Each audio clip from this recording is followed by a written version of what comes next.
Começa agora, Recuperação. Apresentação, José Carlos e equipe.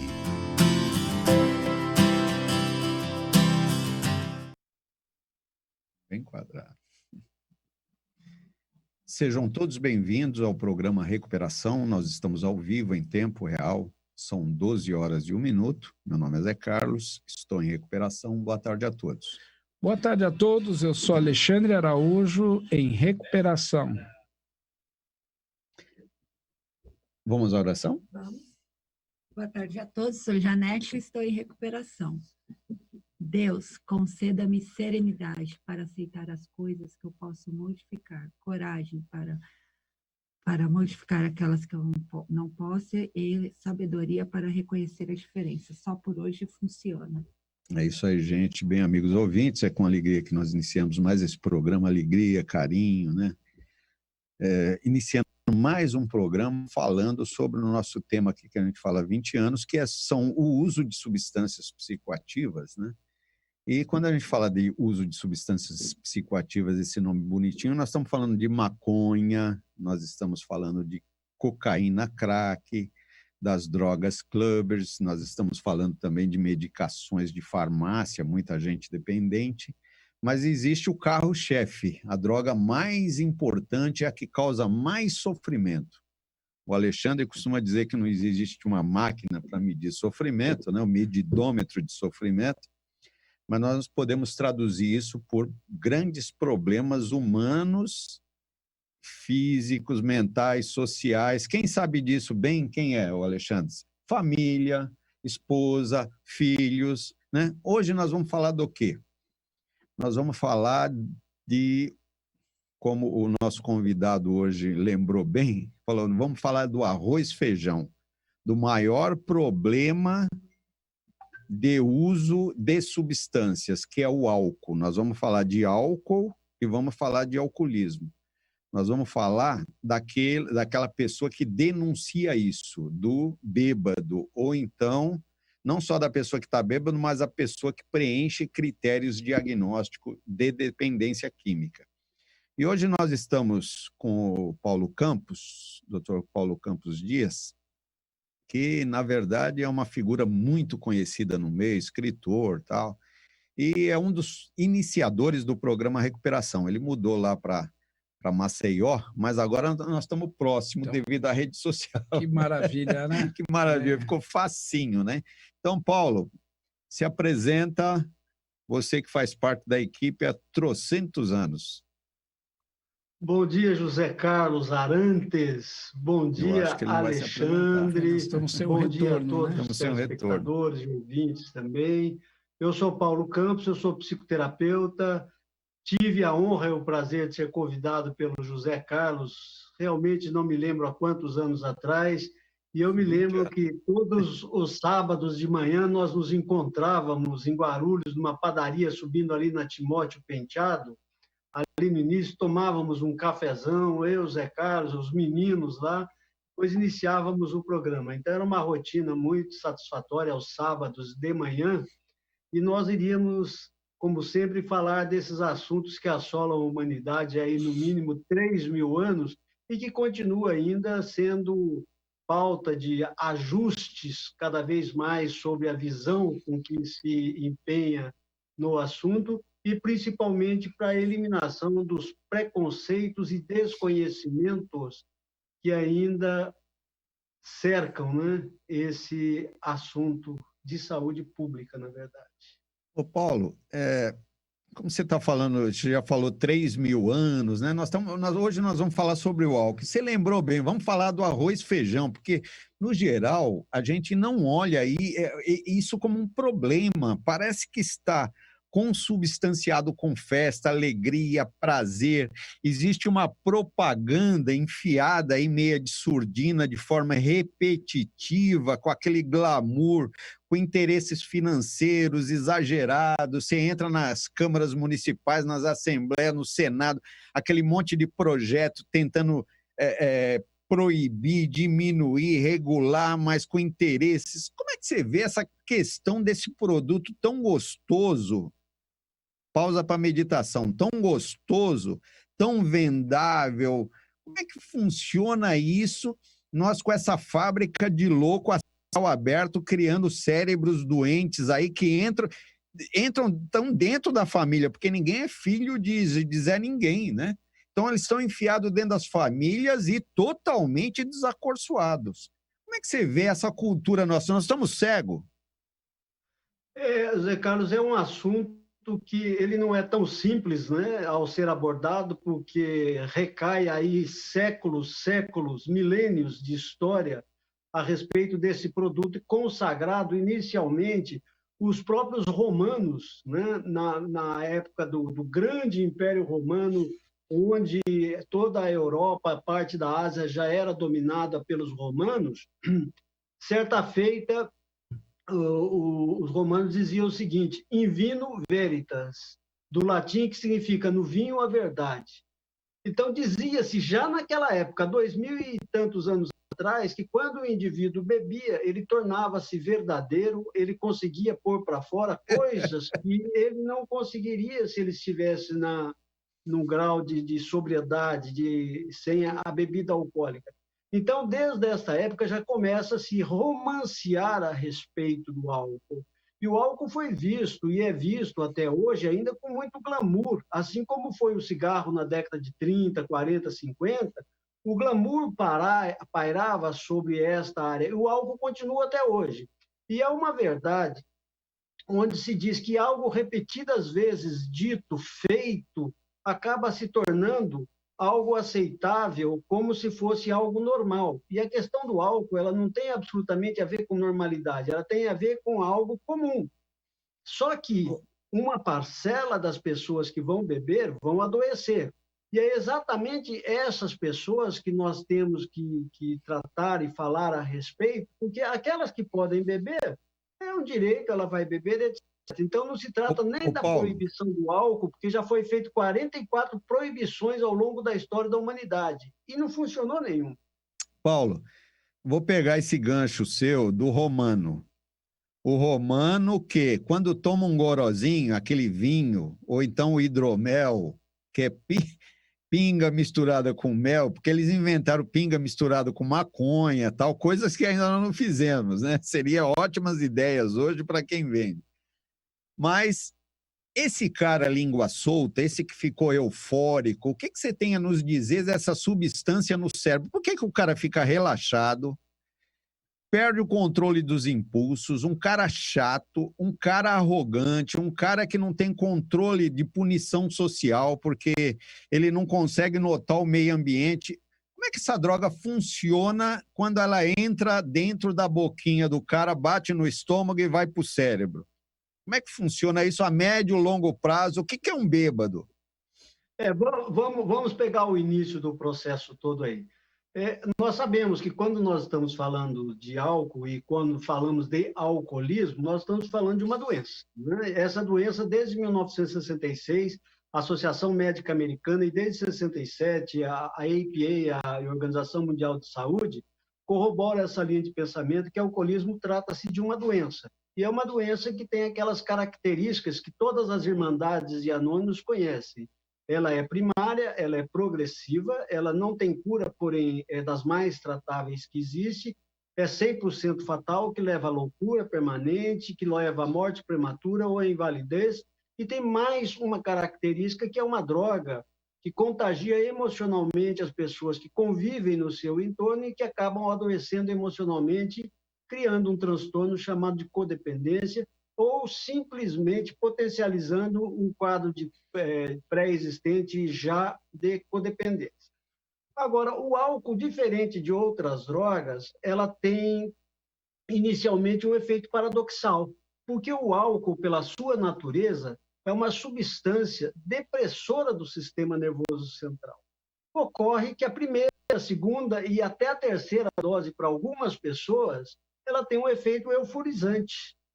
Então, no início, a pessoa vai se sentir muito mais atenta, muito mais alegre, muito mais falante.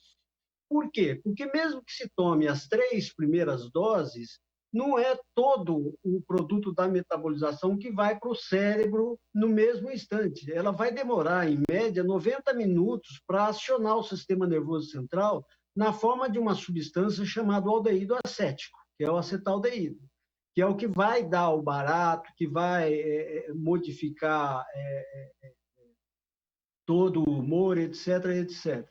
Bom, se no início ela vai levando a esse grau euforizante, quando que ela começa a deprimir? A partir do momento que haja uma concentração maior do aldeído acético, que é esse produto da metabolização do álcool, e aí começa a fazer o processo de depressão. Porque há uma interação desse produto com a serotonina e com a dopamina. E lá na frente, nós vamos perceber que quando a pessoa vai criando um hábito de beber, ele vai notar que antigamente ele bebia 2, 3 doses, daqui a pouco ele está bebendo 4, 5, 6, 7 doses para obter aquele primeiro efeito que ele obtinha com 1, 2 doses. Que fenômeno que está acontecendo no organismo da pessoa nesse momento? É o processo de tolerância orgânica. O organismo vai precisando cada vez de maior quantidade, até no espaçamento menor, para obter os mesmos efeitos anteriores. Isso é a tolerância, né? Essa é a tolerância orgânica e que gera também um processo de neuroadaptação.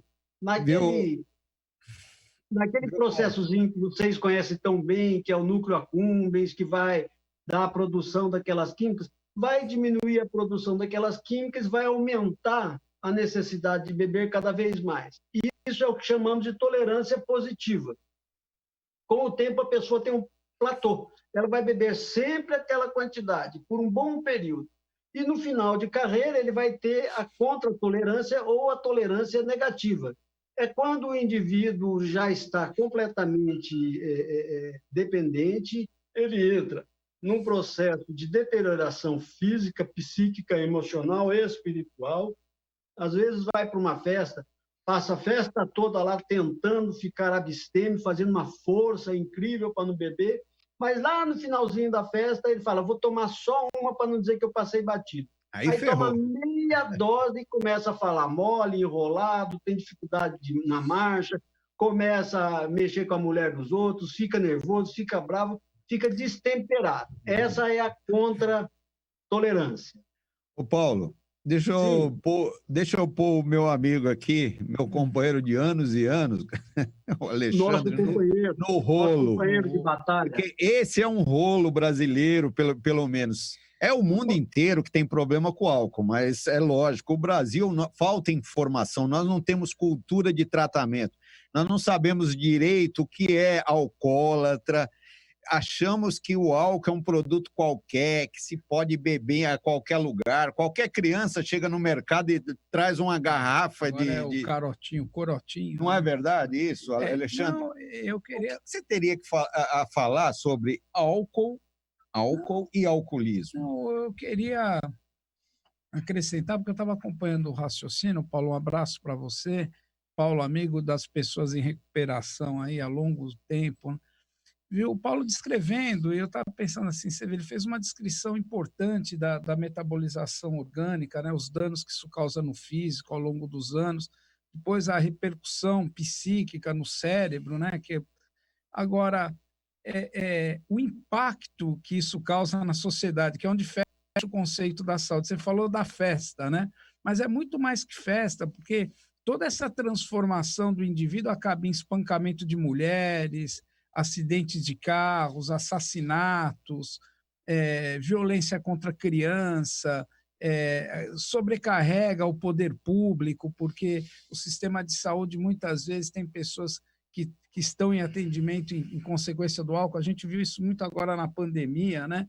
Que diminuiu acidentes de carro, acidente de moto, brigas em festa, tiroteio, as brigas dos bares, né? Então, eu queria fechar esse raciocínio do Paulo, porque ele falou do físico, do psíquico e o que é essa pessoa entorpecida, o quanto ela repercute na sociedade, o dano que causa na sociedade. Viu, Paulo, antes de você responder essa questão e guarda ela aí, eu acho muito importante a gente saber Porque está assim na cabeça da Janete, do Zé Carlos, da população geral, do leigo, que, de um lado, tem pessoas que não têm problema, que não são alcoólatras, e tem aquele alcoólatra. Parece que não há uma evolução do transtorno. Parece que a pessoa já nasceu alcoólatra, entendeu? O famoso, eu nunca vou chegar a isso. Então, né? cria-se o quê? Um estigma, cria-se um estereótipo. Então, se eu falar para o Paulo, você bebe, você faz assim, Deus me livre, eu não sou, já nega, entendeu? Nós temos uma cultura estigmatizante, preconceituosa em relação à dependência de álcool, que o cara não quer ser porque ele não quer ser aquele estereótipo de pé inchado. Então, ele não vai a tratamento. É um rolo, não é, Paulo? Certa feita perguntaram para mim, Paulo, qual é a droga que mais mata? A mais perigosa de todas? Eu falei assim, é a ignorância e o desconhecimento, o preconceito.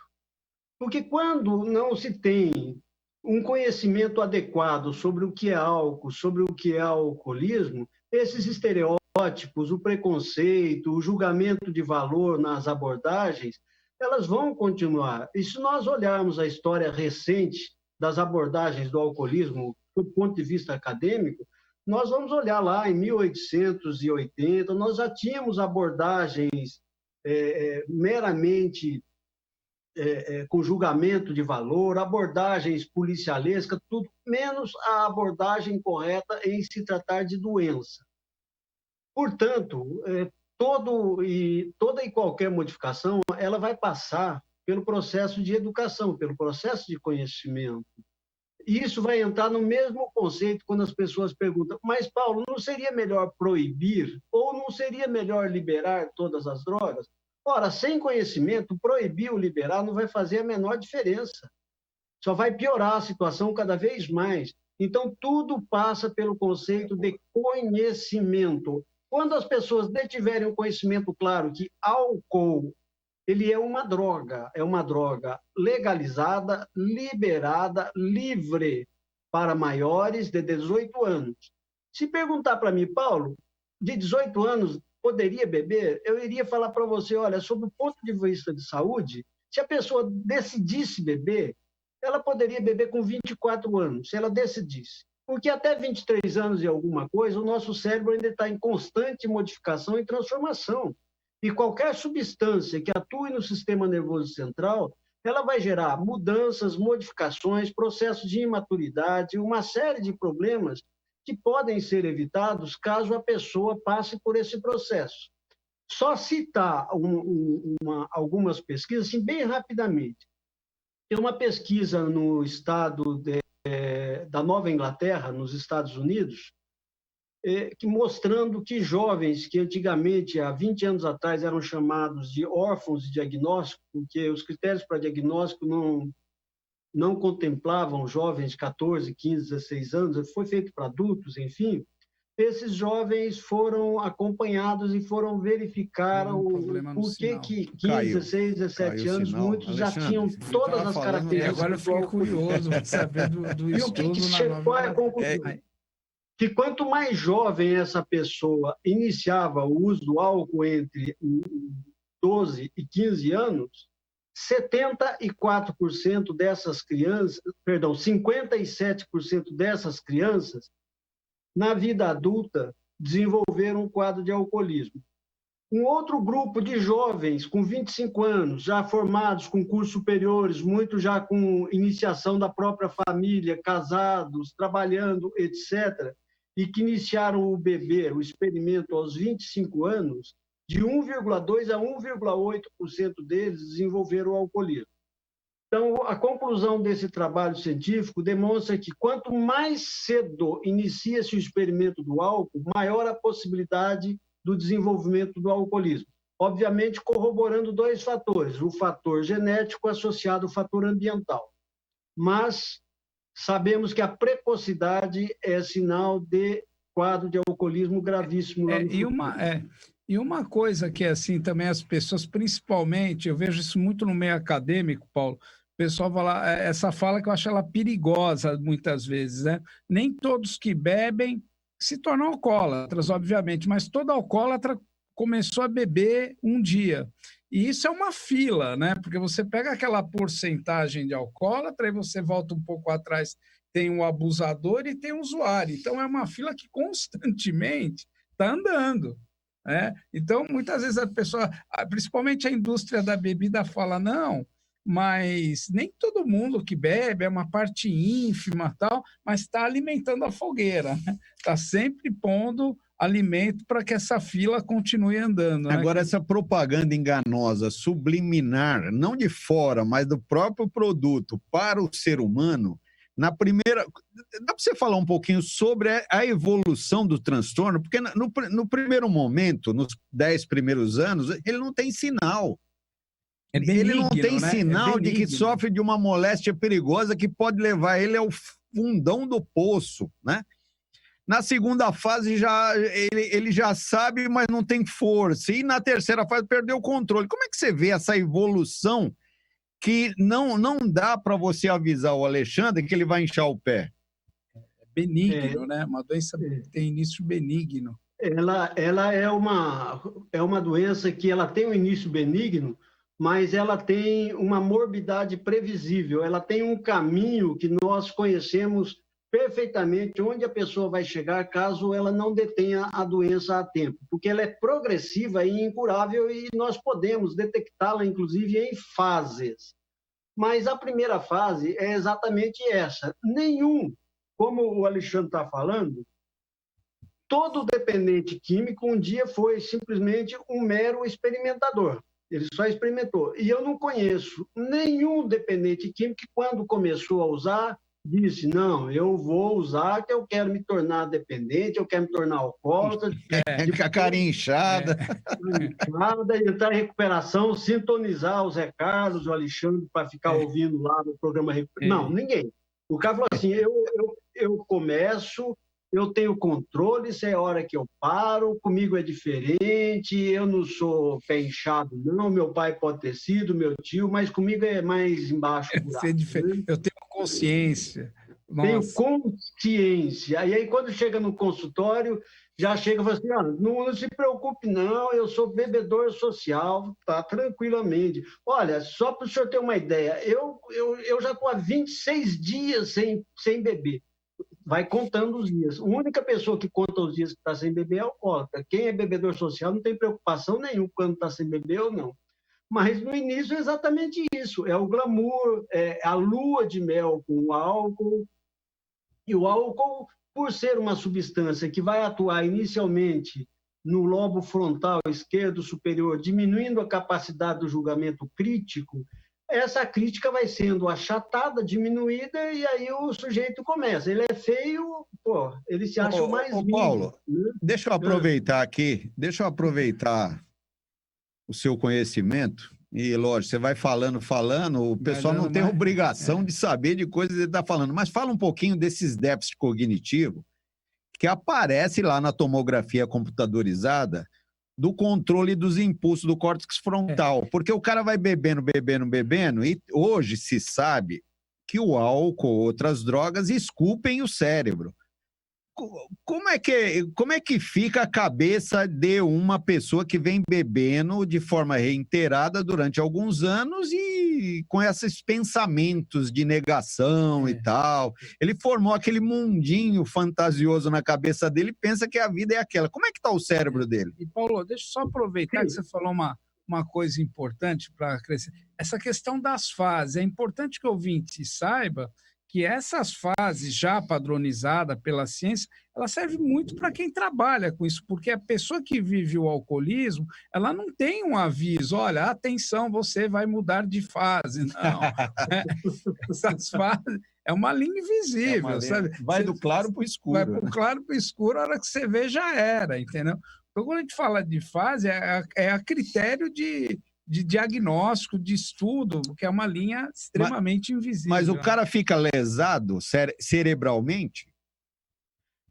Fica lesado cerebralmente. Essa questão de esculpir... Viu o José como é que ficou, Paulo? Você não viu como é que o José ficou? Eu estou dizendo, você não viu ficar lesado? Olha como o José ficou, né? Pois é, mas aí tem tem o lado ruim e tem o lado bom. Porque depois, mesmo lesado, quando a pessoa se dedica a mudar de conduta, de comportamento, tendo uma qualidade de vida, adquirindo uma filosofia de vida, forçando o cérebro a trabalhar, o nosso cérebro tem uma qualidade que é a neuroplasticidade. Então, que é a recuperação, né? Não é a recuperação neuronal, porque o que bichou, o que perdeu, o que fundiu, acabou, zerou. Mas faz outra.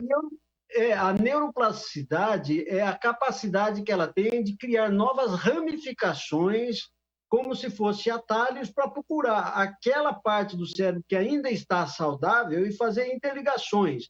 Mas qualquer quadro de estresse, de raiva, de falta de sono vai impactar diretamente, principalmente na memória temporária e também na elaboração de planejamento e na questão de novos aprendizados. Portanto, a qualidade de vida ela deve preponderar nesse Se eu pegar um alcoólatra agora, que está bebendo muito, enfiar ele na tomografia por emissão de contraste, como é que vai aparecer o cérebro dele?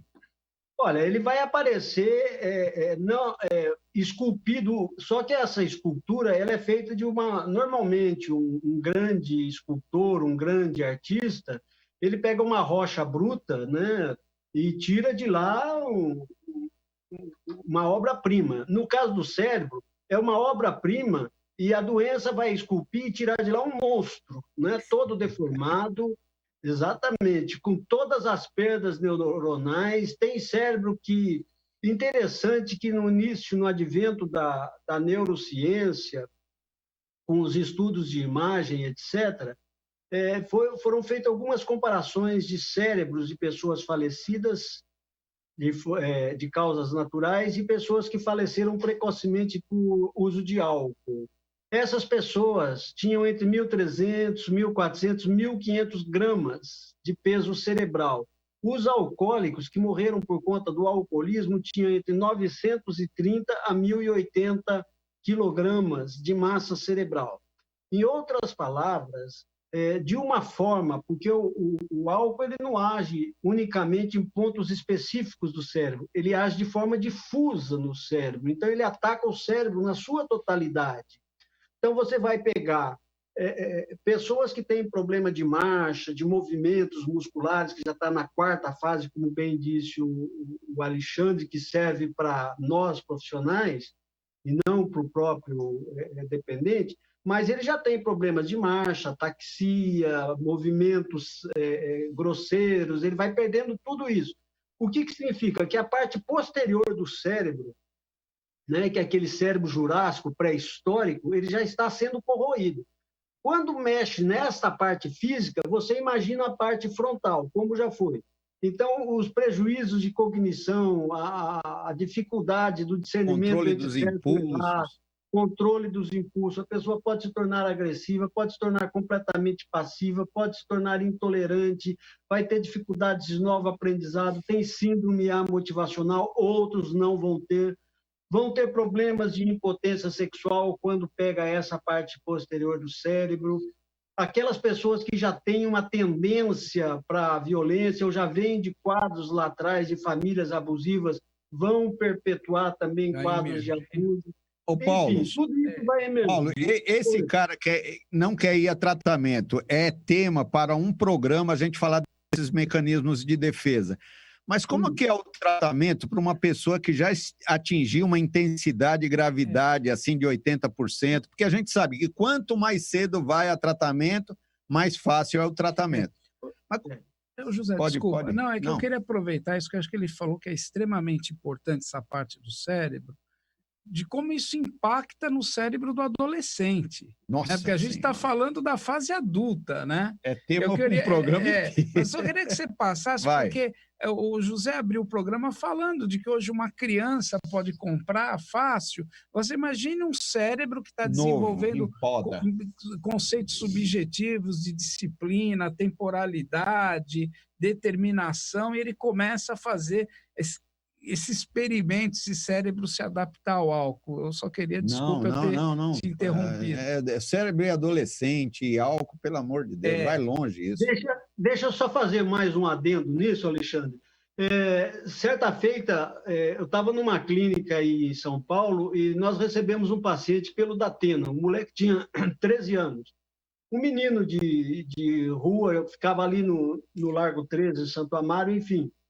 E depois de um mês, a televisão foi lá fazer uma entrevista e perguntaram para mim como é feita a recuperação desse jovem de 3 anos. Eu falei, olha, a recuperação nós fazemos para pessoas que já tinham desenvolvido algo, perdeu este algo e precisa recuperar isso. Uma criança que ainda não conseguiu criar, consolidar, instituir padrões, valores, crenças, convicções, etc., você não faz a recuperação, você vai ter que educar, prover essa criança de todos os valores e inseri-la num meio que também tenha esse lado saudável, criativo. Então, no jovem, é cada vez pior.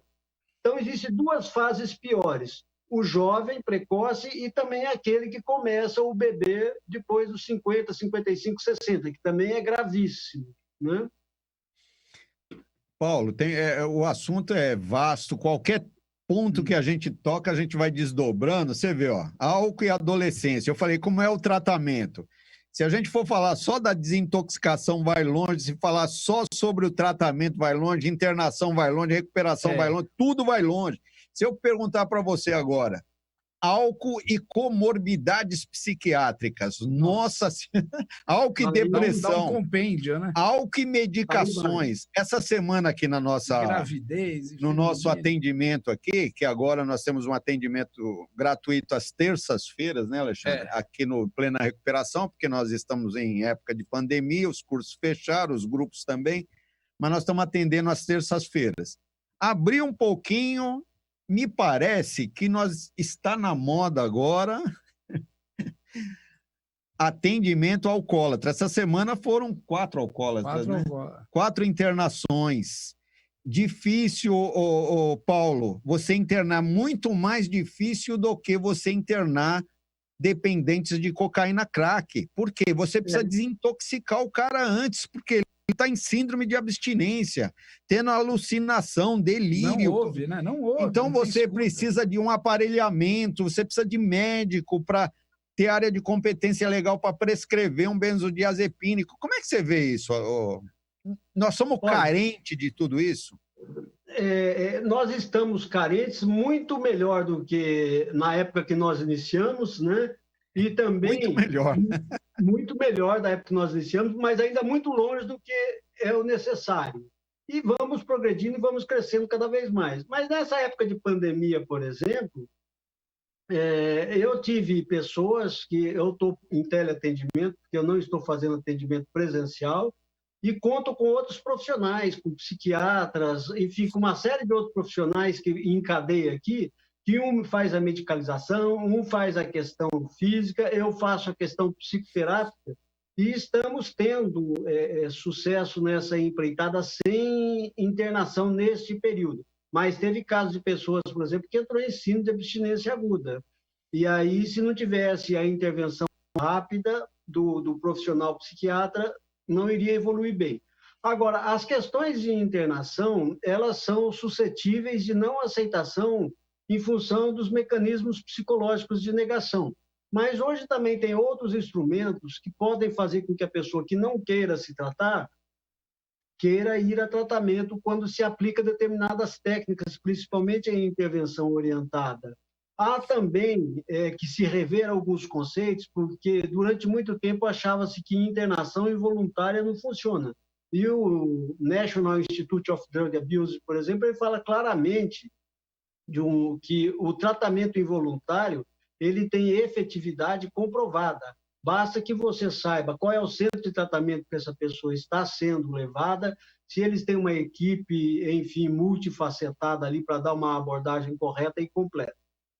Então, é um assunto que nós poderemos debater aí ao longo desses programas. Eu assim, que acho que é uma expertise que eu e você temos da intervenção orientada. Eu penso muitas vezes em casar a internação involuntária com a intervenção orientada, entendeu?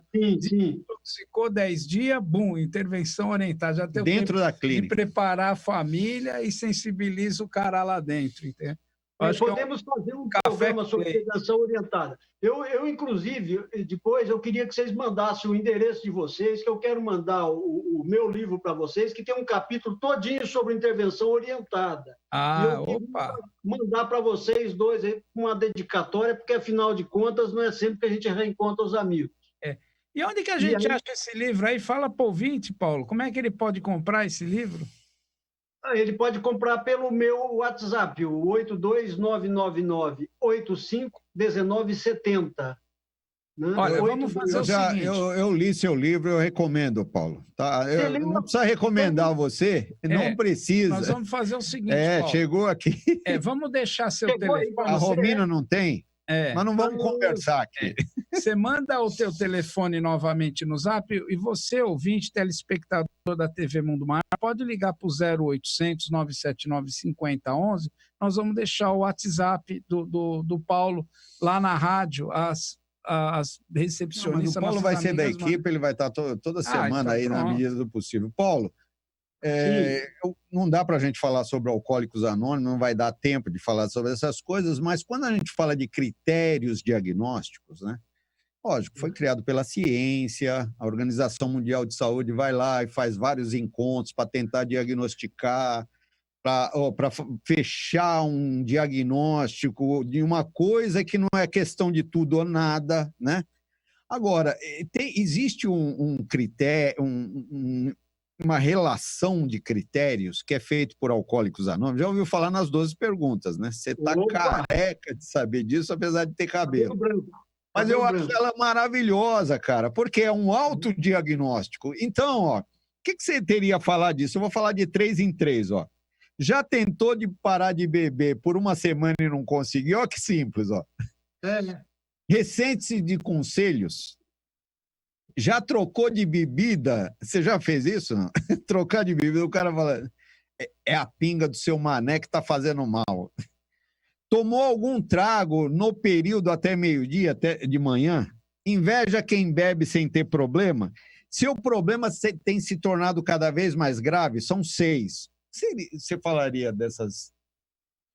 desse autodiagnóstico? Porque ninguém está falando para você, então você não é isso, é para você. Então, o que eu falo é que é assim, porque é muito importante, porque as pessoas focam objetos, seria uma coisa assim, se eu bebo, eu tô mal, se eu não bebo, eu estou bem. E não tem nada a ver. Se você for ver, a parte maior vai para parar de beber, não bebe. Agora, lidar com esses critérios de diagnóstico que é o complicado, porque eles é que vão te fazer voltar a beber, né? Então, por isso que o critério de diagnóstico do alcoolismo não é no objeto. O cara não está nem preocupado. Aí você bebe quanto? Não. Está preocupado como é a sua vida social há um ano antes, né? O do CID. Do CID é um ano antes da data que você bebe. O AA, ele fecha assim, ó. O álcool está lhe causando problemas? Então, quando a pessoa pergunta assim, qual é o critério de alcoolismo, de diagnóstico no alcoolismo que é o mais fácil de identificar? Eu falei, é um critério baseado em 9 letrinhas. Problemas. Se você bebeu e o seu bebê está gerando problemas... Mas aonde cria problema? Aonde? Em qualquer área ou em todas as áreas, né? Agora, você quer saber se você cria problemas? Pergunta para sua mãe, pergunta para sua esposa, pergunta para seus filhos, porque você olhando simplesmente sobre você não é o melhor para fazer o seu diagnóstico. Agora, pergunte para sua esposa. Né? Então, filhos, eles vão ser extremamente honestos na postura deles. Já que eu falo, tem uma pergunta aqui que eu queria que você fale.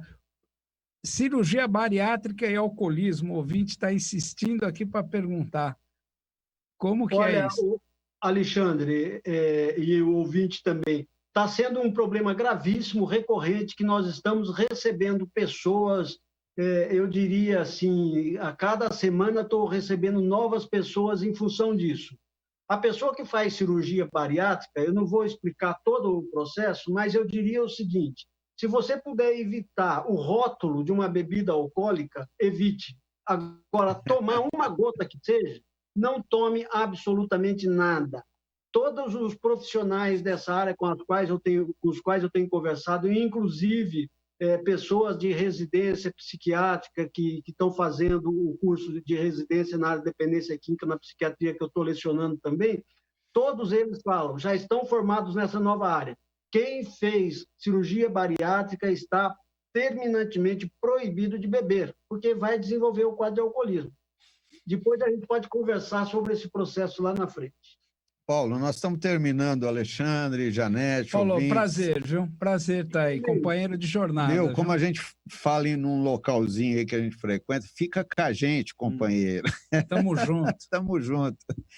É assim, ó, vamos continuar com a nossa conversa aqui nos próximos programas, fazendo essa intersecção entre a ciência, né, Paulo, e o lado laico da dependência química, que é toda uma cultura de recuperação com seu jargão próprio, sua terminologia e que tem eficácia e eficiência.